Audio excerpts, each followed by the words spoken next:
Ya, pada kesempatan kali ini saya akan memberikan MNT untuk beberapa penyakit eh, di blok sistem pencernaan.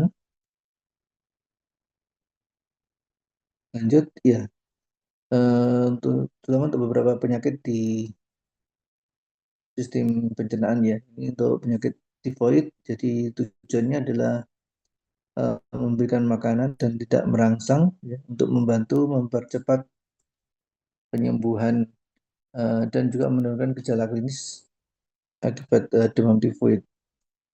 Kemudian juga memberikan cairan yang cukup untuk mencegah dehidrasi akibat demam. Kemudian tujuannya memberikan makanan rendah serat untuk mengurangi beban kerja usus halus. Ya. Prinsipnya adalah tinggi energi dan protein, kemudian rendah serat.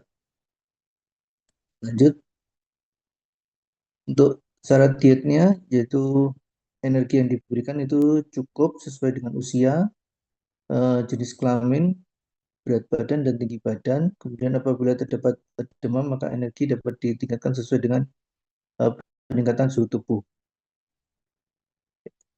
Kemudian protein yang diberikan tinggi ya, 1,5 sampai 2 gram per kilogram berat badan per hari untuk mempercepat penyembuhan luka infeksi. Kemudian lemak itu diberikan cukup aja, sekitar 20 sampai 25% dari kebutuhan total. Kemudian sebagian dipilih yang mudah diserap. Ya. Kemudian karbohidrat diberikan cukup, sekitar 45 sampai 60% dari kebutuhan energi total. Terus rendah serat ya, ini 8 gram per hari, terutama solid dan dapat ditingkatkan secara bertahap sesuai dengan perbaikan kondisi pasien.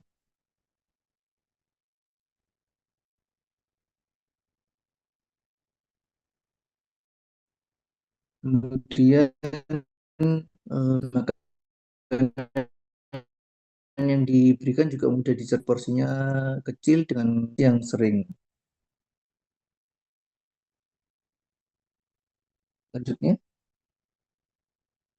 ya, untuk cairan yang diberikan eh, lumayan tinggi ya untuk menggantikan cairan yang keluar karena muntah, diare, dan kondisi demam. Kemudian makanan yang diberikan tidak mengandung bahan makanan yang eh, rasanya tajam, ya, bumbu tajam atau merangsang. Kemudian untuk vitamin dan mineralnya diberikan cukup sesuai dengan angka kecukupan gizi (AKG). Kemudian untuk pengolahan makanan sendiri sesuai dengan kondisi pasien, ya. Pada demam tifoid itu tergantung kondisinya. Jadi untuk yang berat dapat diberikan makanan berbentuk saring. Kemudian pada demam tifoid yang ringan diberikan makanan berbentuk lunak, dan pada kondisi yang hampir sembuh bisa diberikan makanan bentuk lunak ataupun biasa, gitu ya. Jadi untuk yang saring itu benar-benar disaring ya. Kemudian untuk yang ringan itu diberikan bentuk lunak atau di bubur kasar gitu. Eh, atau bisa juga kalau sudah mulai agak ringan diberikan yang ini dicincang, ya, cincang. Untuk yang sudah bersembuh kondisinya ringan bisa diberikan iris kecil-kecil atau eh, biasa gitu ya. Lanjut, ya, untuk bahan makanan yang diperbolehkan untuk pasien dengan hmm, demam tifoid itu sumber karbohidratnya bisa berasal dari bubur beras, ya, nasi tim, kemudian bubur tepung beras, kemudian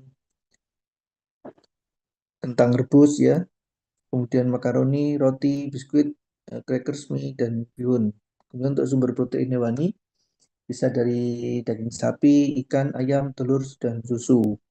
Untuk protein nabatinya bisa dari tahu, tempe, dan kacang hijau. Untuk sayuran dengan jumlah terbatas ya, atau yang itu dipilih sayuran yang tidak banyak serat dan tidak menimbulkan banyak gas seperti bayam, bit, labu siam, labu kuning, wortel, dan tomat. Untuk buah-buahan bisa dipilih pepaya, pisang, jeruk manis, kemudian sari bubuk dan pir ya. Kemudian untuk lemak, sumber lemaknya bisa dari margarin dan mentega, dan minyak untuk menumis ya, dan santan yang encer ya, tidak kental gitu, jadi encer. Kemudian untuk minuman bisa teh, bisa sirup ya. Kemudian untuk bumbu bisa dari gula, garam, kunci, kencur, jahe, kunyit, terasi, laos, serai, dan salam. Lanjut.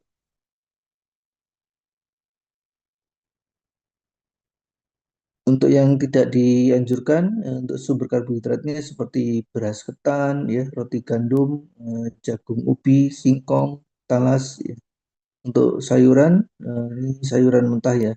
Kemudian sayuran berserat tinggi dan menimbulkan banyak gas seperti daun singkong, kacang panjang, terus kol, lobak, sawi, ya, asparagus. Untuk buah-buahan, buah-buahan yang tinggi serat dan menimbulkan gas yang tidak boleh ya, seperti nanas, kedondong, apel, durian, nangka, dan buah yang dikeringkan. Untuk minuman ya tentu minuman soda ya, kopi, kemudian alkohol pastinya. Kemudian untuk bumbu yang dihindari ya, yang menyengat ya atau merangsang seperti cabai, bawang, merica, cuka ya. Lanjut. Nah, sekarang medicalizing terapi untuk penyakit hemoroid ya. Ini sedikit berkebalikan dari yang untuk penyakit demam tifoid ya. Tujuannya untuk penyakit dengan hemoroid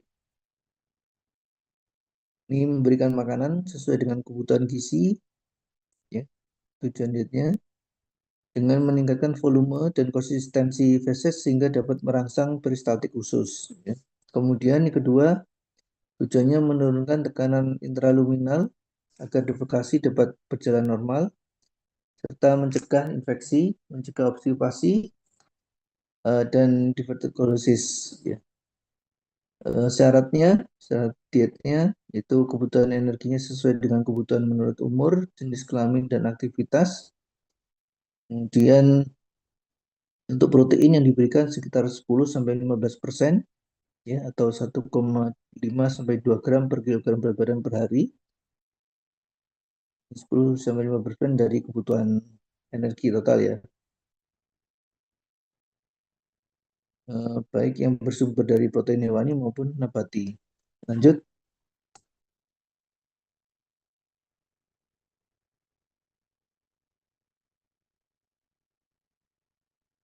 Untuk lemaknya sebanyak 20-25% dari kebutuhan energi total.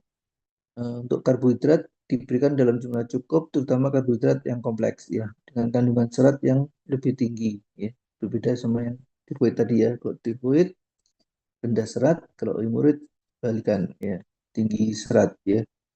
Kemudian untuk vitamin dan mineral lebih tinggi, terutama vitamin B untuk membantu memperkuat otot saluran cerna. Jadi dari sumber biji-bijian ya. Kemudian cairan diberikan juga tinggi minimal 2,5 liter per hari yang bertujuan untuk melunakkan feses sehingga memperlancar proses defekasi. Kemudian pemberian cairan dari minuman sebaiknya diperbanyak sebelum makan untuk membantu merangsang peningkatan peristaltik usus. Jadi sebelum makan minum dulu, gitu ya. Kemudian cairan dapat dalam bentuk air putih, susu atau jus buah atau sari buah. Lanjut.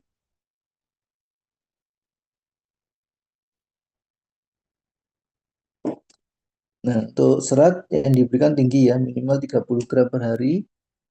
Ini terutama tidak larut, serat yang tidak larut yang lebih mudah mengikat air sehingga feses menjadi lunak. Kemudian untuk serat sayuran dan buah-buahan juga perlu diberikan cukup banyak. Kemudian untuk suplemen serat itu hanya diberikan jika makanan tidak mengandung serat yang cukup. Suplemen serat itu seperti Vegeta, seperti itu ya. Kemudian bahan makanan yang dianjurkan untuk sumber karbohidrat itu beras tumbuk atau beras merah, kemudian hormon, terus roti whole wheat, ya, untuk sumber protein nabati berupa kacang-kacangan yang dikonsumsi dengan kulitnya. Ya, ini kacang-kacangan seperti ya, kacang kedelai ya, kemudian kacang tanah ya, bukan yang kulitnya itu ya, bukan yang kerasnya, tapi yang ada selaputnya itu. Kemudian kacang hijau dan hasil olahan kacang-kacangan ya, seperti tempe gitu. Kemudian sayuran, untuk sayuran dengan serat tinggi seperti daun singkong, daun kacang panjang, ya, daun pepaya, brokoli, jagung muda, terus pare, kacang panjang, eh, terus buncis, ya. Untuk buah-buahan, buah-buahan yang berserat tinggi ya, seperti jeruk itu dimakan dengan selaputnya, kemudian nanas, mangga, pisang, pepaya, sirsat, atau juga buah yang dimakan dengan kulitnya kayak apel ya, anggur, blimbing ya, kemudian jambu biji ya. Lanjut, ini untuk selanjutnya medical nutrition terapi untuk pasien dengan penyakit diare ya. Ini tujuannya adalah memperbaiki keseimbangan cairan dan elektrolit. Kemudian yang kedua memenuhi kebutuhan zat gizi tanpa memperberat saluran cerna. Kemudian yang ketiga mengganti zat-zat gizi yang hilang. Kemudian yang keempat, memperbaiki dan meningkatkan status gizi yang kurang. Dan yang kelima, mencegah dan mengurangi risiko dehidrasi. Ya. Prinsip dietnya, energi dan protein sesuai dengan kebutuhan berat badan ideal dan sesuai tinggi badan aktual. Sesuai dengan IMT ya.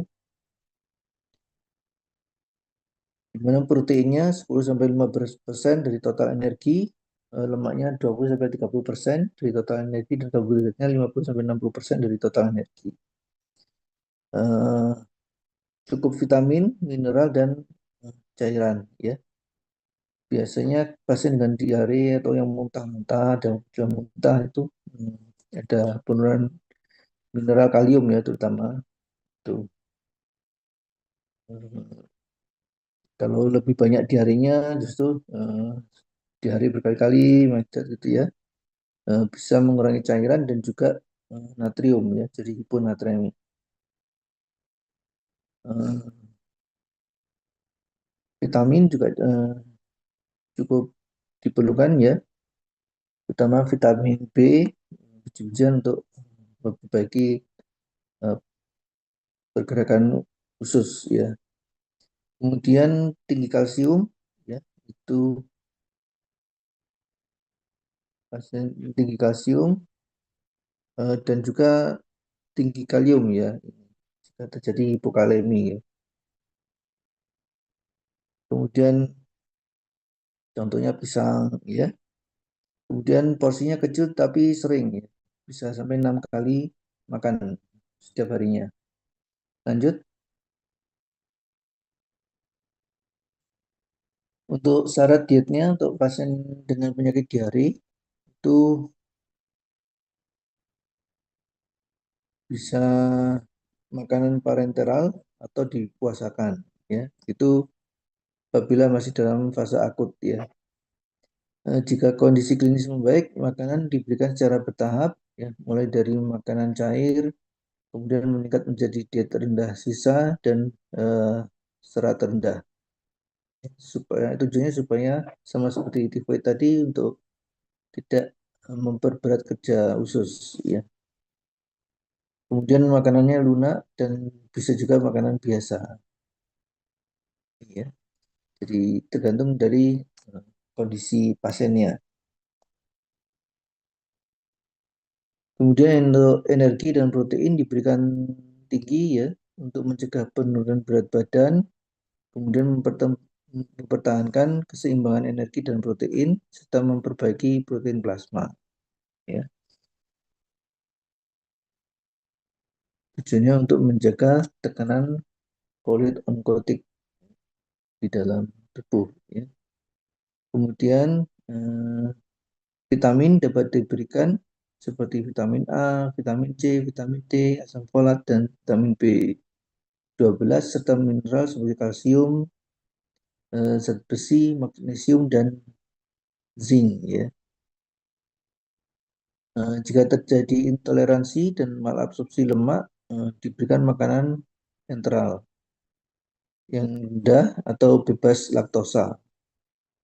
Biasanya pada anak-anak ini ya, yang kemudian eh, diberikan makanan netral rendah atau bebas laktosa yang mengandung asam lemak rantai sedang atau medium chain triglyceride ya.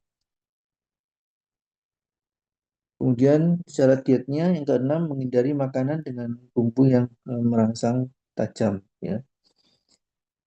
Untuk jenis dietnya bisa makanan cair, makanan lunak, makanan biasa, atau diet rendah sisa ya. Lanjut,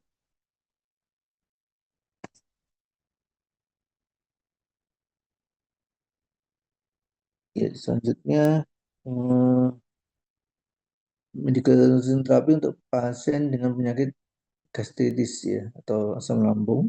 Hmm, Buka di gasternya tujuannya untuk meringankan beban kerja saluran pencernaan, terutama lambung, kemudian membantu menetralisir kelebihan asam lambung, kemudian menjaga keseimbangan cairan dan elektrolit, dan yang keempat memberikan makanan dengan gizi cukup dan tidak merangsang. Prinsip dietnya itu tinggi energi, tinggi protein, dan rendah serat. Lanjut, ya.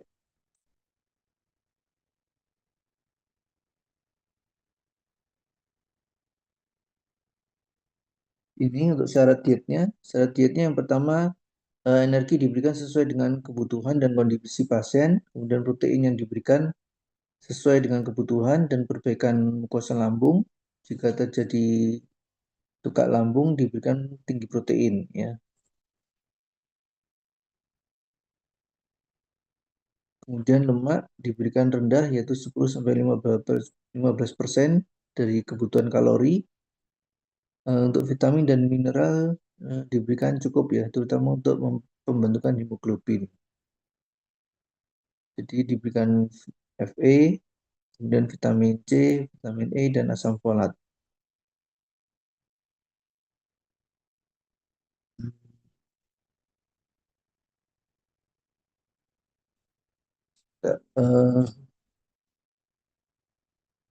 Ya, untuk tukak lambung diberikan tinggi protein supaya untuk memperbaiki em, mukosa lambungnya ya. Kemudian serat diberikan secara bertahap ya, mulai dari serat rendah sampai kebutuhan normal. Diutamakan serat yang tidak larut air ya. Untuk cairannya dan elektrolit diberikan cukup sesuai dengan AKG ya, maksudnya cukup ini untuk mengatasi dehidrasi dan menjaga keseimbangan elektrolit. Ya. Jadi untuk cairannya ya sekitar 30 sampai 50 cc ya per kilogram berat badan per harinya. Lanjut ya, untuk yang ketujuh, ini tidak mengandung bumbu yang merangsang seperti cabai, merica, cuka ya, dan terlalu banyak bumbu ya. Kemudian tidak merangsang secara termis atau suhu atau secara mekanis yang terlalu keras maupun kimia gitu ya. Cuka tadi. Tahu juga apa minuman bersoda ya. Kemudian jika ada gejala intoleransi laktosa diberikan makanan rendah laktosa. Pada kondisi akut dipuasakan dulu ya. Kemudian diberikan nutrisi parenteral selama 24 sampai 48 jam dengan tujuan untuk memberikan istirahat pada lambung. Puasakan dulu. Itu biasanya untuk yang berat ya, berat dan sampai hematemesis gitu ya, supaya ada muntah darah. Jadi dipuasakan dulu. Kemudian untuk makanan yang diberikan secara bertahap, mulai dari makanan cair, bubur halus, kemudian bubur kasar atau lunak, kemudian cincang, baru makanan biasa. Untuk makanan dimasak dengan matang, ya sebaiknya untuk awal diberikan yang direbus-rebus dulu ya, bukan yang digoreng gitu. Lanjut, ya ini untuk bahanan makanan yang diperbolehkan pada pasien dengan penyakit gastritis. Untuk sumber karbohidratnya itu untuk yang berat ya dibuat bubur dan nasi tim, kemudian kentang rebus, makaroni, bihun, eh, roti, ya, kemudian biskuit, cracker, tepung-tepungan, kemudian tepung maizena ya dibuat dalam bentuk puding. Jadi yang lunak dulu ya. Kemudian sumber protein hewani itu bisa dari daging sapi, ayam yang empuk dan rendah lemak ya, atau digiling atau dicincang, kemudian hati sapi atau ikan yang tidak banyak duri, kemudian telur direbus atau dimasak di tim gitu ya dengan air atau diceplok tapi diceplok air gitu, kemudian bukan digoreng ya, bukan pakai minyak gitu, diceplok tapi pakai direbus gitu. Tawannya bisa bentuknya agak lonjong-lonjong itu. Kemudian susu segar, kemudian susu full cream, susu skim ya. Untuk sumber protein nabati bisa diberikan kacang hijau, tahu tempe yang direbus dan dicincang atau dihaluskan. Ya, sumber lemak diutamakan lemak yang tidak jenuh seperti minyak sayur, kemudian eh, biji bunga matahari ya, kemudian dibatasi santan ya, santannya yang encer aja, tapi itu pun dibatasi, kemudian minyak, margarin, mentega ya, jadi gunakan margarin atau mentega, bukan minyak goreng, dikurangi aja. Kemudian untuk sayuran dapat diberikan sayuran muda yang tidak berserat dan mengandung gas seperti bayam, bit, buncis, labu siam, wortel dan lain-lain ya. Untuk buah-buahan diberikan yang sudah matang atau diberikan pepaya, pisang, kemudian jambu biji tanpa isi tapi ya. Kemudian minuman dapat diberikan teh encer, sirup, tapi yang encer aja ya, jadi rendah gula, kemudian susu rendah lemak. Untuk bumbu dalam jumlah terbatas seperti garam, kecap, kunyit, laos, salam, kunci, dan terasi. Tapi sebaiknya untuk yang ada alergi eh, tidak atau alergi seafood ya, tidak boleh terasi. Lanjut.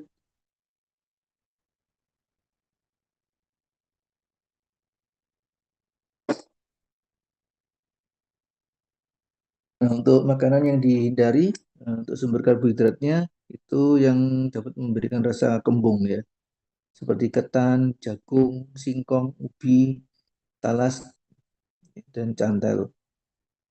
Kemudian untuk sumber protein hewani yang tinggi lemak ya, yang tinggi lemak seperti daging, babi pasti tidak boleh ya. Kemudian daging kambing, kemudian ikan yang diawetkan, daging asap, dendeng ikan asin ya, pindang, sosis dan lain-lain. Itu sebaiknya dihindari.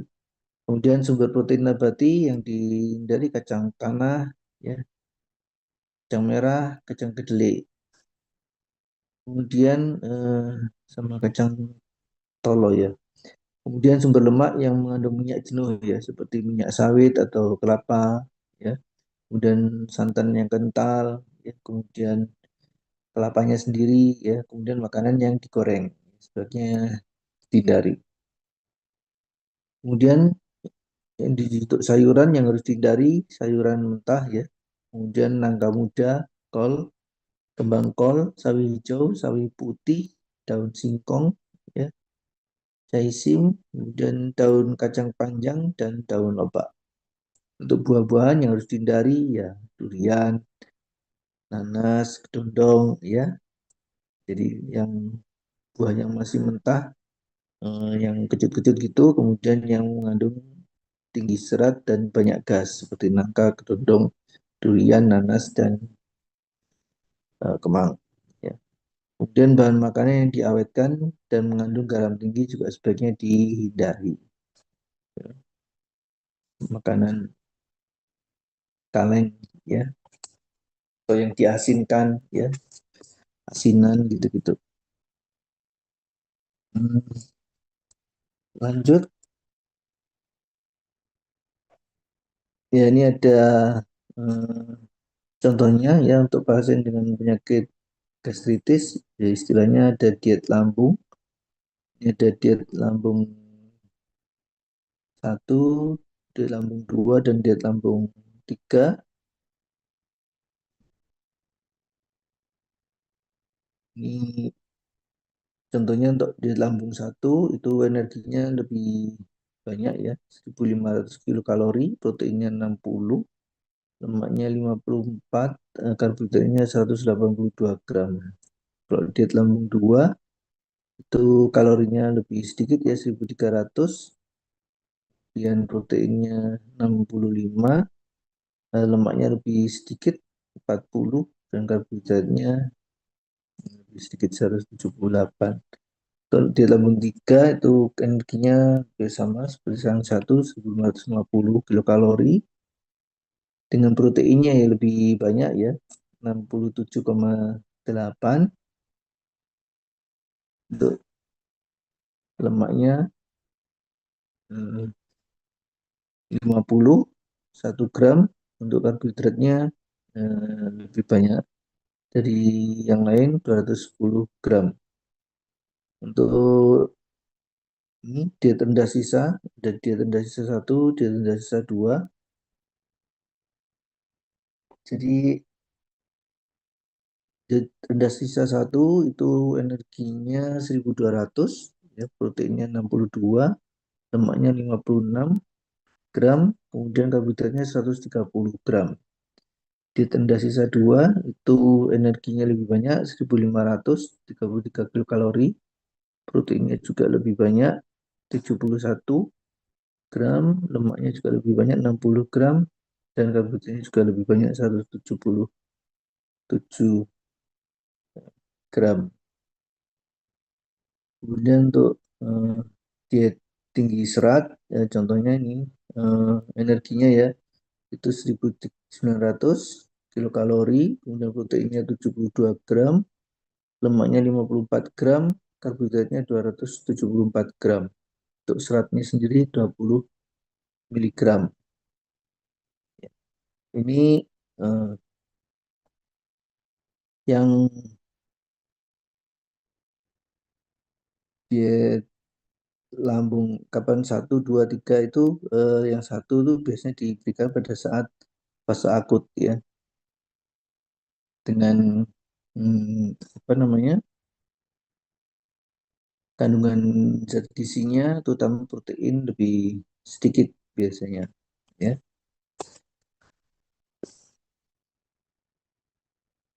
Untuk yang rendah sisa sama, yang rendah sisa satu itu untuk fase akut ya, jadi karena itu tidak diberikan lama-lama ya, tujuannya untuk supaya apa, kerja saluran pencernaan tidak berat ya, dengan kandungan gizi yang eh, apa lebih rendah dari kecukupan gizi biasanya, gitu ya. Lanjut. Nah, untuk pasien-pasien dengan pembedahan, ya, ya, ini ada diet untuk prabedah, ya.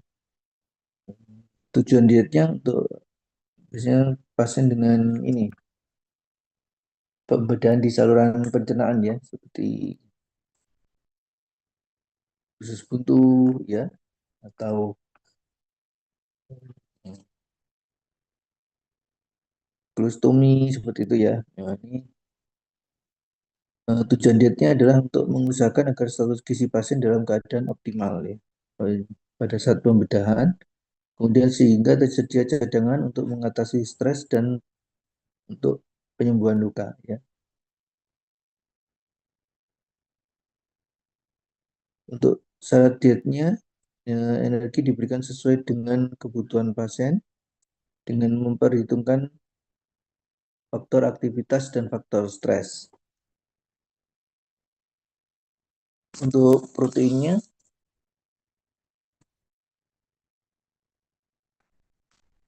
ini sesuai dengan ini ya status gizinya, ya. Pasien dengan status gizi kurang, kemudian anemia, albumin rendah kurang dari 2,5 miligram per desiliter, itu diberikan protein tinggi 1,5 sampai 2 gram per kilogram berat badan.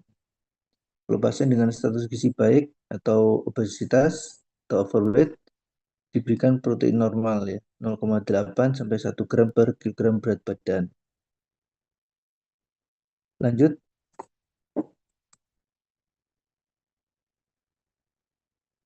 Untuk lemaknya diberikan 20% sampai 30% dari kebutuhan total. Untuk karbohidratnya diberikan cukup, ya. Cukup ini sesuai AKG, ya. Kemudian sisa dan kebutuhan protein dan lemak.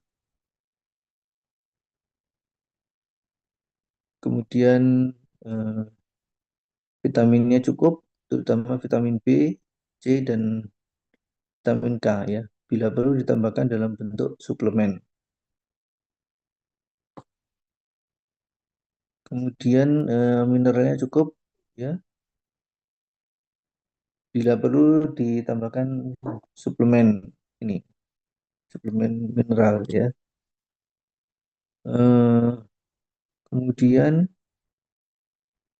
yang keenam, rendah sisa, ya, agar mudah dilakukan pembersihan saluran cerna sehingga tidak mengganggu proses pembedahan, ya, rendah sisa. Kemudian yang ketujuh, itu untuk pasien dengan penyakit tertentu, perhitungan kebutuhan gizi diberikan sesuai dengan eh, penyakit komplikasi yang menyertainya, ya.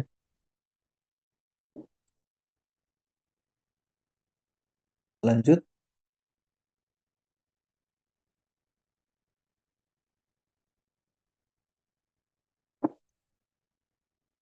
Iya, lanjut. Untuk bahan makanan sehari, nilai gizi serta contoh menu sehari sama dengan itu dapat dilihat pada makanan biasa, ya. Makanan lunak, makanan saring, dan makanan cair.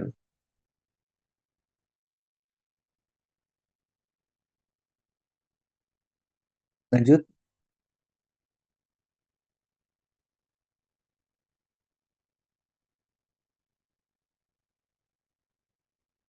Iya, lanjut.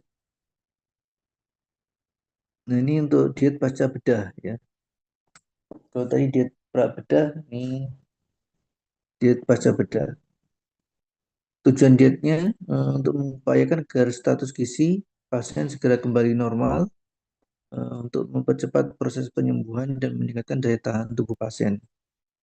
Untuk syarat dietnya memberikan makanan secara bertahap, mulai dari bentuk cair, saring, lunak, dan biasa, ya. Untuk pemberian makanan dari tahap ke tahap tergantung pada macam pembedahan dan keadaan pasien.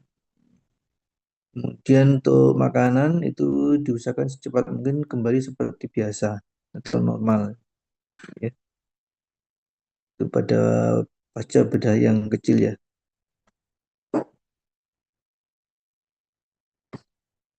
Kemudian untuk makanan diberikan secara berhati-hati disesuaikan dengan kemampuan pasien untuk menerimanya. Ya. Itu untuk apa? Untuk pasien dengan pasca bedah yang besar. Lanjut, eh, ya ini diet pasca bedah, jenis diet dan indikasi pemberiannya. Ini ada makanan pasca bedah satu. Diet ini diberikan kepada semua pasien pasca bedah ya, di mana pasca bedah kecil itu diberikan setelah sadar atau eh, rasa mualnya hilang. Sementara pada pasien dengan pasca bedah besar ya, setelah pasien sadar dan rasa mual hilang, serta ada tanda-tanda usus mulai bekerja, ya. Jadi bising usus positif ya. Selama 6 jam sesudah pembedahan. Itu kemudian makanan yang diberikan berupa air putih, teh manis, air kacang hijau, sirup ya, air jeruk manis dan air kaldu jernih. Untuk makanan ini diberikan dalam waktu sesingkat mungkin ya, karena biasanya zat gizinya kurang ya, karena kurang dalam semua zat gizi. Kemudian makanan diberikan secara bertahap sesuai dengan kemampuan dan kondisi pasien, ya, mulai dari 30 cc per jam. Ya, biasanya bentuk makanan cair ya, diet cair. Untuk makanan pasca bedah dua, ini diet pasca bedah dua ini diberikan kepada pasien pasca bedah besar saluran cerna atau sebagai perpindahan dari diet pasca bedah satu. Ya, perpindahan dari hmm, diet pasca bedah satu. Makanan diberikan dalam bentuk cair kental ya, berupa hmm, sari buah, sup ya, kemudian susu dan puding rata-rata 8 sampai 10 kali sehari selama pasien eh, tidak tidur ya, selama pasien tidak tidur.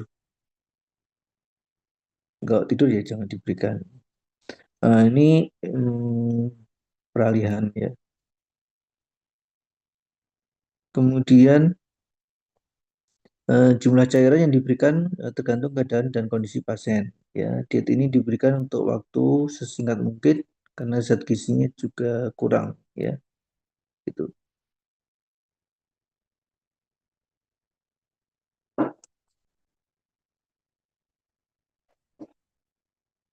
Lanjut.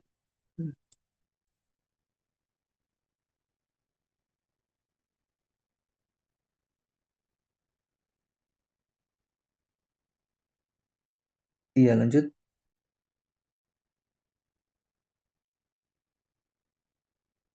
Kemudian diet pasca bedah ini yang makanan pasca bedah tiga. Diet pasca bedah tiga itu diberikan kepada pasien pasca bedah besar saluran cerna atau sebagai perpindahan dari diet pasca bedah dua. Ya,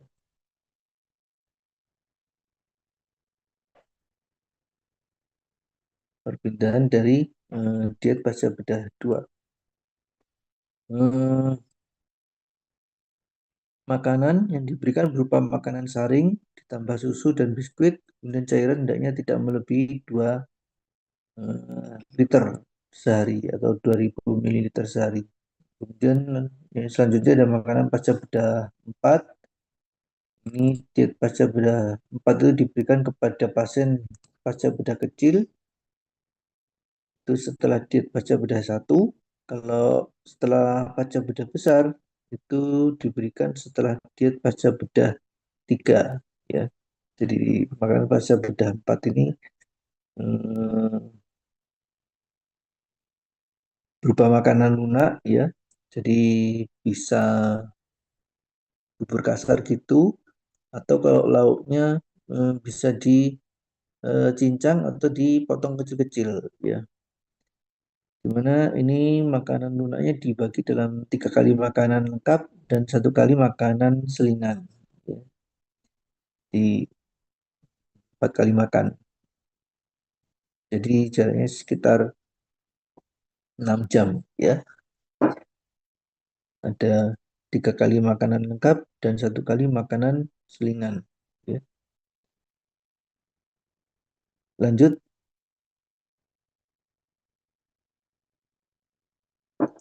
nah ini komposisinya, kandungan energi, protein, lemak, dan karbohidrat dari diet pasca bedah.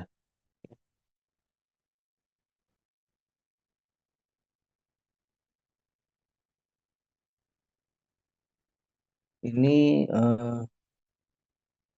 diet pasca bedah satu itu energinya sedikit ya, cuma 464 kilokalori. Kadang tidak ada proteinnya karena dia umumnya dia cair gitu, hanya seperti sirup ya atau cairan gula gitu. Hmm, Untuk karbohidratnya sekitar 119,9 gram ya. Jadi tidak ada protein, tidak ada lemak, hanya karbohidrat aja ya karena biasanya dari diet cair dari gula gitu ya, cairan gula gitu. Dengan kalori yang 464 kilokalori.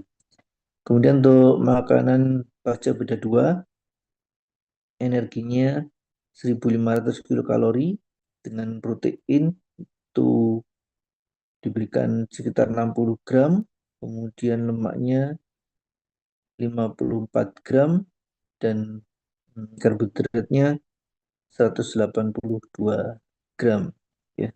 Kalau makan pasca beda 3 itu kalorinya yang lebih banyak proteinnya ya, proteinnya lebih banyak, eh, lemaknya lebih sedikit, eh, kalorinya juga lebih sedikit, cuma 1.300 kilokalori, karbohidratnya juga tidak terlalu banyak ya, 178 gram.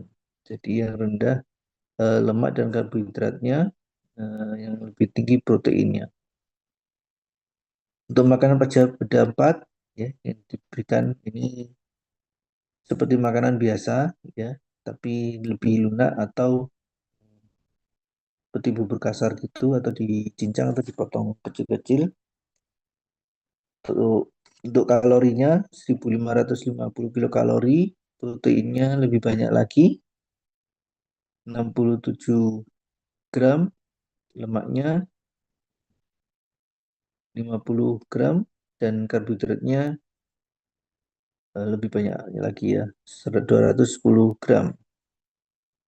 Tuh. Eh, Kalau pasca beda ringan, saya ulangi lagi, kalau pasca beda ringan dari makanan pasca beda 1 bisa langsung ke makanan pasca bedah 4. Sementara kalau pasca bedah berat, bertahap dulu dari makanan pasca bedah 1, kemudian diberikan makanan pasca bedah 2, makanan pasca bedah 3, baru makanan pasca bedah 4.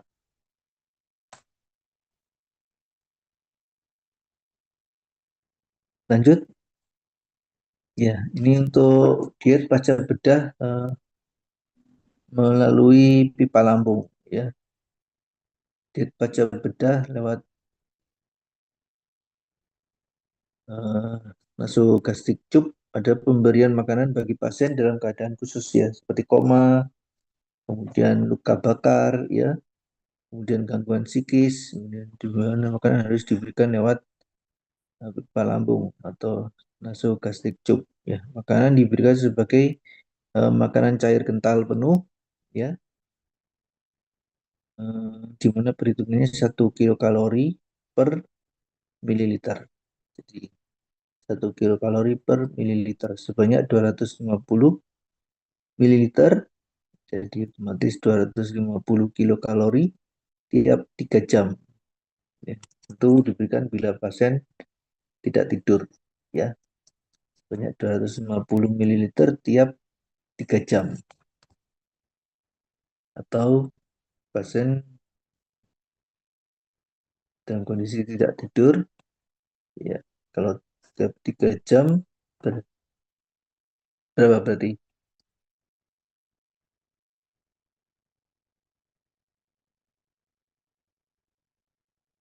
Kebutuhannya berapa?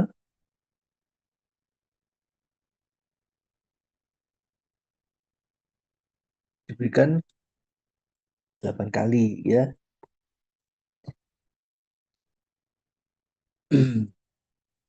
8 kali 250 ya mililiter. Cara pemesanan makanannya ya dia lewat pipa lambung atau DLPL atau DNGT ya, diet nasogastric tube atau makanan cair ya. Hmm,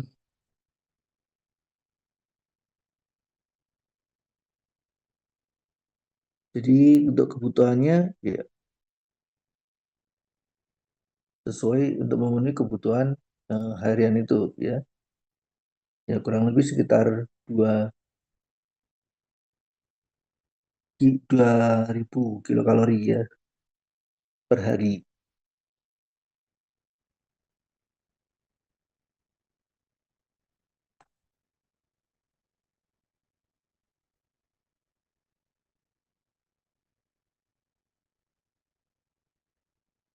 Lanjut, sampai sini ada yang mau ditanyakan barangkali?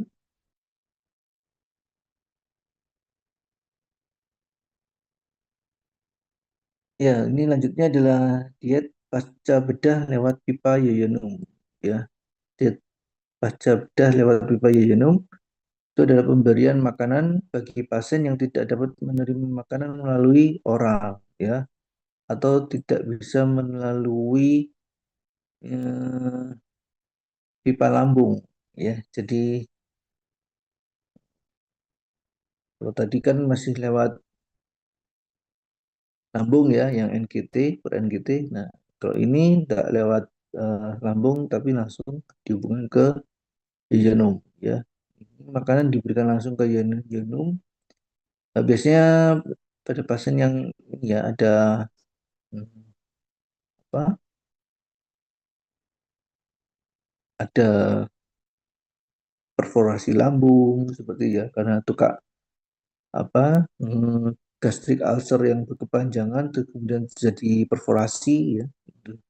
Jadi ada luka di lambungnya jadi lambungnya diistirahatkan atau ada pasca pembedahan di lambung misalnya ada tumor di lambung kemudian habis dilakukan parsial gastrotomi itu atau dilakukan parsial gastrectomy ya atau habis operasi lambung ya atau tumor atau apa ya atau ada trauma yang mengenai lambung kemudian dilakukan operasi di lambungnya jadi makanan tidak melalui lambung gitu.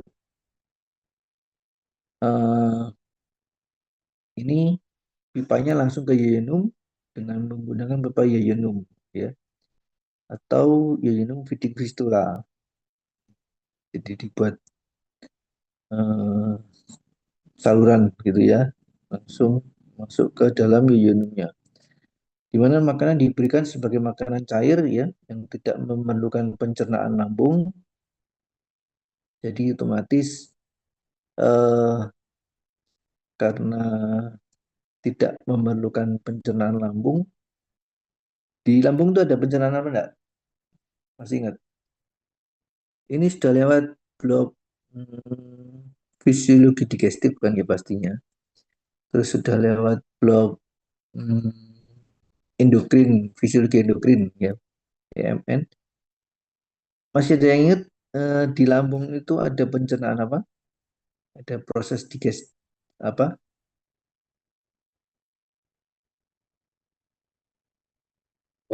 Izin menjawab dokter, ada mekanisme pergerakan otot lambung sama Mm-mm. kimiawi dokter.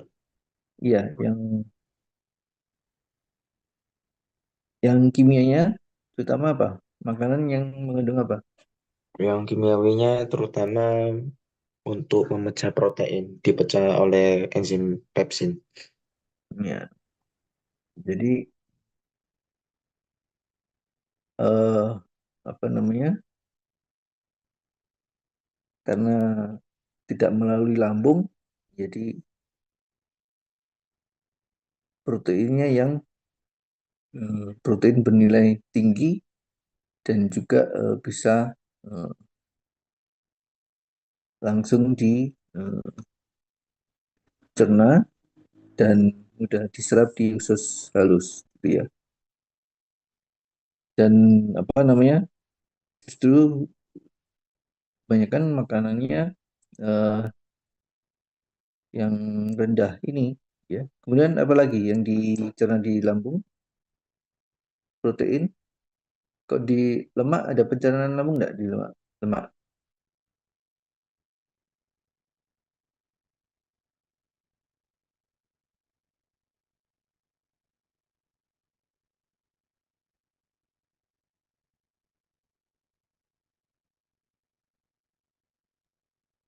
Kalau di lambung mungkin seputaran protein sih dokter.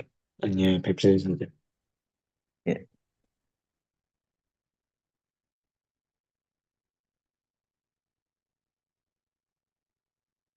Kalau karbohidrat, Karbohidrat itu mulai dari oral kita atau dari mulut kita dengan bantuan dari amilase atau amino mm, dari ya enzim amilase nanti mengubah karbonnya menjadi amin. ya,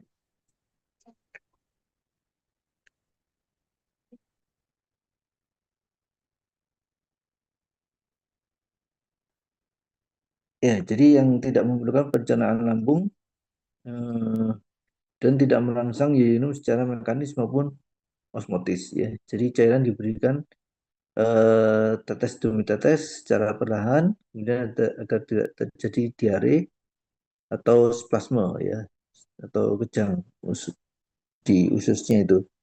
Dan diet ini juga dalam waktu yang singkat, ya, karena kurang energi eh, dan daya protein pastinya, ya. Kemudian vitamin dan zat gizinya. Kemudian cara pemesanan makannya itu formula, biasanya ada formula khusus ini, ya, diet pasca bedah bayi minum. Ada sudah bentukan seperti susu gitu, ya, kemasan gitu. Lanjut.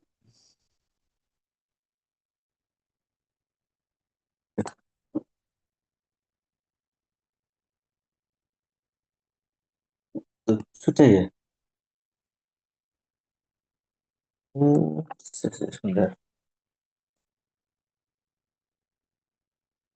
Sampai sini ada yang mau ditanyakan?